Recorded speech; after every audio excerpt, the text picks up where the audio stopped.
বলেছিল, যার কারণে দেখলাম আমরা 5ই আগস্টে তাদের সেই ভয়াবহ পরিণতি আমরা দেখেছি, দেশবাসী দেখেছে। আমাদের এই দেশের বিশেষ করে স্বরাষ্ট্রমন্ত্রীর কথাই বলবো, তার নিজের মন্ত্রণালয় বাদ দিয়ে অন্যান্য মন্ত্রণালয় নিয়ে তিনি মাথা ঘামান। এদেশে মানুষ নির্মমভাবে হত্যা নিহত হচ্ছে। 4 মাসে প্রায় 600-র উপরে মানুষকে খুন করা হয়েছে। নিষ্পাপ শিশুদেরকে ধর্ষণ করে তাদেরকে হত্যা করা হচ্ছে, কিন্তু স্বরাষ্ট্রমন্ত্রী সে ব্যাপারে তার মাথা ঘামানি নাই। তিনি আইনের পাতা উল্টান, আইনের তারা সেখানে দেশের মানুষকে। আমরা পরিষ্কার ভাবে বলে দিতে চাই, এদেশের মানুষ গ্রামের ভাষায় বলে, কৃষকদের মধ্যে একটা কথা আছে, আগা ঠ্যাঙে ফাল লাগাইয়েন না। আগের সরকারও কিছু কিছু নেতারা এমন কিছু কথা বলেছেন, যার কারণে আগা ঠ্যাঙে ফাল লাগিয়ে সেই সরকারের পতন হয়েছে। এই সরকারের নেতৃবৃন্দরা যেভাবে কথা বলছেন, তারা মনে হয় এই সরকারের আগা ঠ্যাঙে ফাল লাগানোর পথেই তারা হাঁটছেন। আমরা চাই আপনারা 5 বছর ক্ষমতায় থাকেন, কিন্তু জোর জবরদখল করে নয়।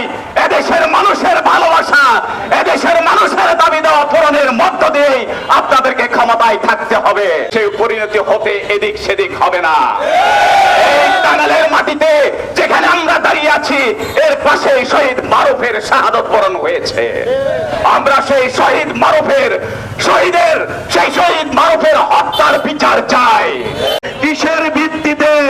ওই জুলাই আন্দোলনের মাধ্যমে আমাদের এই দেশের শিশু, নারী, বৃদ্ধ, বৃদ্ধা, তরুণ, তরুণী, আবাল, যুবক, যুবতী, আপামর জনগণ, এদেশের 18 কোটি মানুষের রক্তের বিনিময়ে আপনারা আজকে সরকারে আছেন, কথা ঠিক কিনা? আজ এই জনগণের সাথে প্রতারণা করেন না। সংসদে লজ্জা হয়, একজন মন্ত্রী সংসদে দাঁড়িয়ে বলেন, আমরা গণভোট চাইছিলাম, সরকার গঠন যাতে হয়, ভোট যাতে হয়, এই জন্য গণভোট চাইছি। সরকার গঠিত হয়েছে, এখন আর গণভোট চাই না। এর চাইতে বড় প্রতারক বাংলাদেশের দ্বিতীয় আর কেউ হতে পারে না। তীব্র নিন্দা আমরা জানাচ্ছি।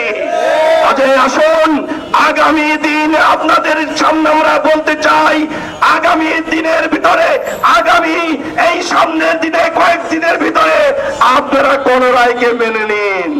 যেখানে 51 ভাগ ভোট পেয়ে সরকার গঠন করলেন, আর 71 ভাগ ভোট পেয়ে সে রায় বাস্তবায়ন করবেন না, এটা দেশের মানুষ মেনে নিতে পারে না। আমাদের জুলাই সনদ বাস্তবায়ন, অবিলম্বে জুলাই সনদ বাস্তবায়ন করতে হবে। এই দাবির প্রত্যাশা রেখে, এই দাবিকে সামনে রেখে আমরা আন্দোলন করে যাচ্ছি।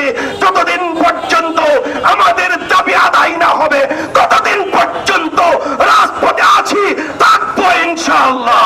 আমাদের ভাইয়েরা ইতিপূর্বে যে বক্তব্য রেখেছেন, সেই বক্তব্যের সাথে আমি সহমত পোষণ করছি। সম্মানিত ভাইয়েরা, আমি দীপ্ত কণ্ঠে টাঙ্গাইলবাসীর পক্ষ থেকে